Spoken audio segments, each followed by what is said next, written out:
Welcome to the MTSS Engagement Training on Opportunities to Respond for Acceleration. This training was developed for Strand 4 of the acceleration work that focuses on feedback and demonstrations of learning. If you're interested in accessing the slide deck for this presentation, the bit.ly is bit.ly/OTR for acceleration. The work of the MTSS engagement team focuses on 6 instructional toolkits. For more information, go to our engagement team website. You can access the link on this slide. It is important to understand the alignment between acceleration work, the 6 systems, and the 3 pillars.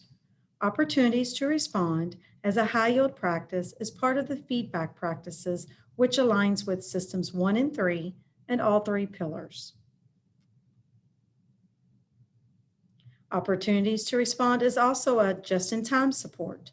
Just-in-time support aligns with systems 1, 2, 3, 4, and 5, and all 3 pillars.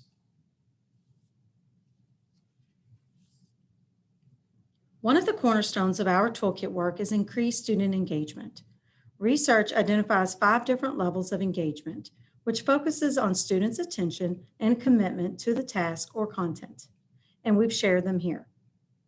Teachers often have students who fall in the ritual compliance or strategic compliance levels. They pay attention some or most of the time, but tend not to be fully committed or engaged in the lesson or task and are more concerned with the results or grades. When students are immersed in work and activities with personal meaning and value, teachers are more likely to have authentic engagement. Students will go through the productive struggle when faced with difficulty and are more likely to learn at high levels. Through the use of high-yield instructional practices, like the ones included in the MTSS toolkits, teachers can successfully get more students to the highest level of engagement. Opportunities to respond, or OTRs, are a way for students to engage with formal and informal just-in-time formative assessments by asking higher order questions to provide feedback to students. OTRs blend formative assessment, questioning, and feedback in a task. It's important for teachers to seek feedback from students as to what they know, understand, and where they have misconceptions. Then the teaching and learning is most powerful. Research supports the most powerful form of feedback is from the students to the teachers.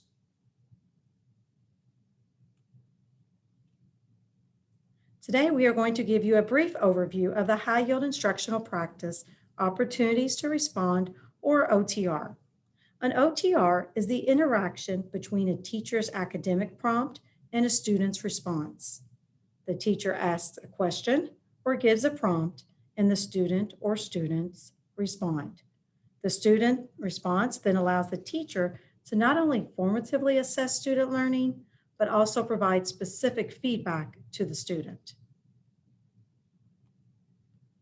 Part of Strand 4 includes a demonstration of learning rubric, and this is your demonstrated competency or success criteria. Teachers purposefully design classroom instruction to deliver frequent opportunities to respond that results in feedback through a variety of student responses. When accelerating learning, there are key components to an accelerated lesson, such as using OTRs in a purposeful manner. OTRs engage students, check for student understanding, formatively assessed, and allows the teacher to adjust instruction. Components of OTRs include generate thinking and purpose, clearly communicating learning goals, using just-in-time scaffolds and practice essential skills, digging into the new concept, and conducting formative assessment frequently. When looking through the lens of acceleration, needed skills are determined based on grade level standards and are applied immediately during instruction. Relevance is a critical piece to the motivation and memory. When accelerating learning, the use of OTRs helps to provide for an active, fast-paced, hands-on approach to learning for forward movement. OTRs increase student engagement and are an avenue to help students apply new skills taught just in time and are a way to facilitate making connections to prior knowledge. All of these actions are essential to acceleration over remediation so that students learn on time with their peers.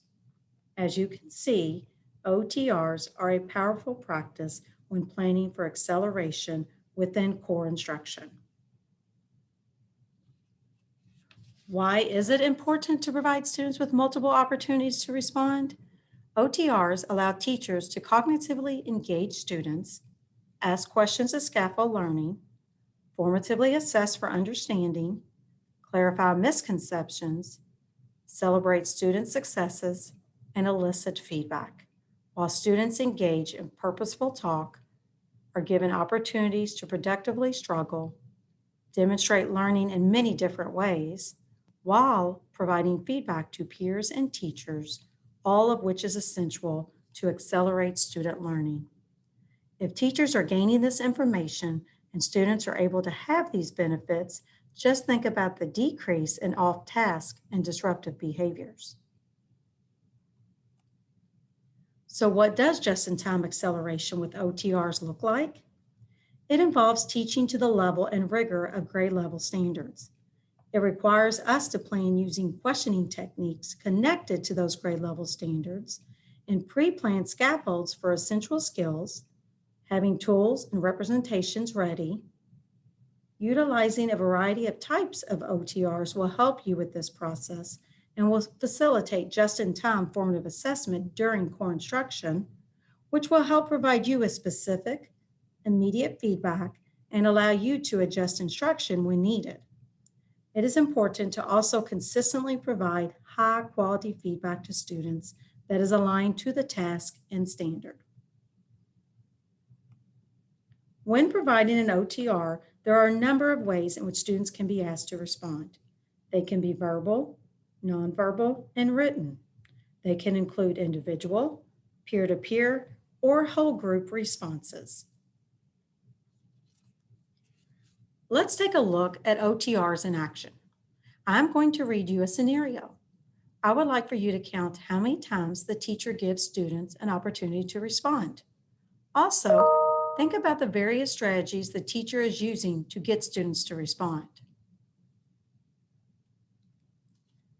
Shortly after science class started, the teacher announced, "We have a small block of ice and the same size block of butter. Tell your neighbor which one would melt first." A few seconds later, the teacher said, "Please write down in one sentence an explanation for your answer." A few minutes later, the teacher told students to share with their neighbor what they had written. Shortly thereafter, the teacher called on one student to tell the class her answer. The teacher then asked the class to raise their hand if they agreed with the answer. Then the teacher asked students to give a thumb down if anyone disagreed, and so on. Let's see how you did. How many times in the scenario did the teacher give students an opportunity to respond? You should have counted 6. What were the various strategies used to get students to respond? Students were asked to talk to their neighbor twice. They were asked to write as well as provide individual verbal responses. They were asked to give nonverbal responses by raising their hands or giving a thumbs down.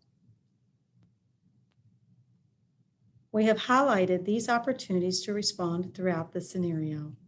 Tell your neighbor, please write down, share with their neighbor, called on one student, raise their hand, give a thumb down.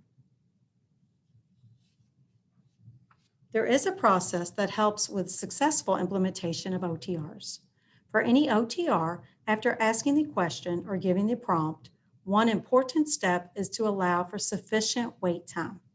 The rule of thumb is to allow 3 to 5 seconds, but more may be needed depending on the complexity of the required response. Other important steps in the process, including providing a cue for response and providing feedback to the student or students. There are some additional steps to facilitate peer-to-peer or small group interactions. It is important to model this process with your students in order for OTRs to be effective and successful. Modeling can be most effective when used with non-academic content first to build community and relationships. We are going to take a look at 3 types of responses we can elicit from students when giving them opportunities to respond. First are verbal strategies. This is when we want students to respond orally to the prompt or question. Notice here that we have provided some examples of verbal OTRs to get you thinking for both in-person and virtual learning. Looking at ideas for in-person, find someone who is similar to a scavenger hunt, where students walk around asking each other content-based questions. Notice and wonder allows students to share their thoughts by noticing and wondering about a situation or task before answering or solving it. Virtually, you can have students physically raise their hand or use the raise hand option on your meeting platform for students to verbalize answers to prompts or questions. One example of a cooperative learning Kagan structure that could be used is stand and share. This is a verbal sharing of ideas generated based on the prompt or question given. Nonverbal strategies have every student actively responding by using a signal, card, or movement to respond to the prompt or question. Among the examples we have provided for you for in-person learning are 4 corners and hand signals. For example, those used in number sense routines.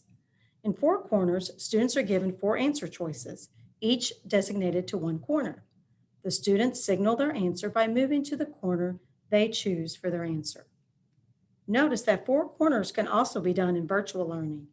The image shown here is Jamboard template that offers a way to place 4 answers in each corner, and the students simply put their name on a sticky note and place in the corresponding corner.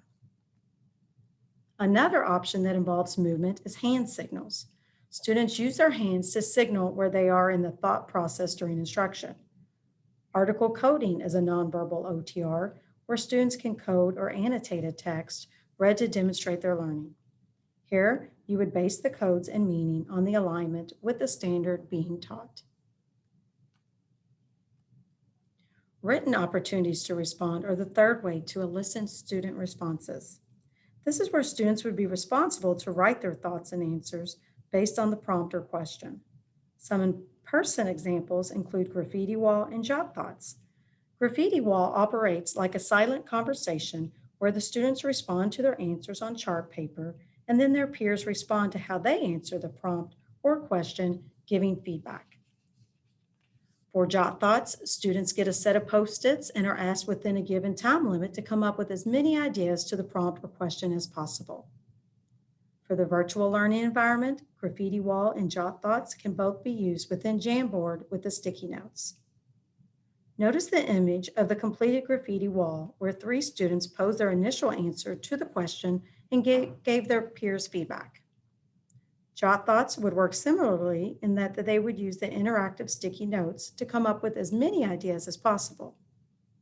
Listen Write is another written OTR that can be done in both learning environments. After the teacher has conducted a mini lesson, the students write key points and then share with their partners. The teacher then reviews key points. Partners celebrate and the process continues as the teacher chunks the content during instruction.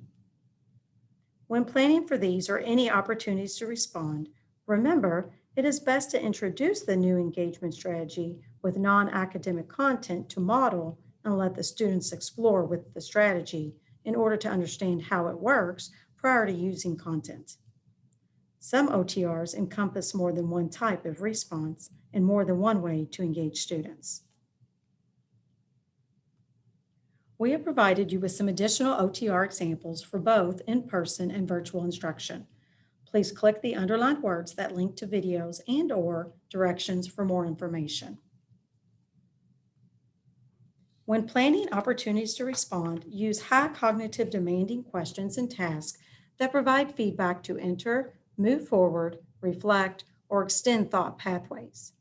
Intentionally plan and implement various types that inform and guide in the moment instruction by personalizing student learning opportunities while exploring and synthesizing the lesson. Create opportunities for students to reflect on feedback from others in order to modify and set goals that progress toward individualized learning targets. The MTSS engagement team has 4 additional high-yield instructional practice trainings for acceleration. They include learning intentions and success criteria with scaffolding, goal setting and student expectations, reciprocal teaching for acceleration, and student-teacher relationships. You can access the training by clicking on the hashtag linked above each title. We have provided you with some resources that were used throughout this presentation. If you would like more information about the MTSS toolkits and other high-yield practices, please visit our department website. Thank you for attending our session about opportunities to respond.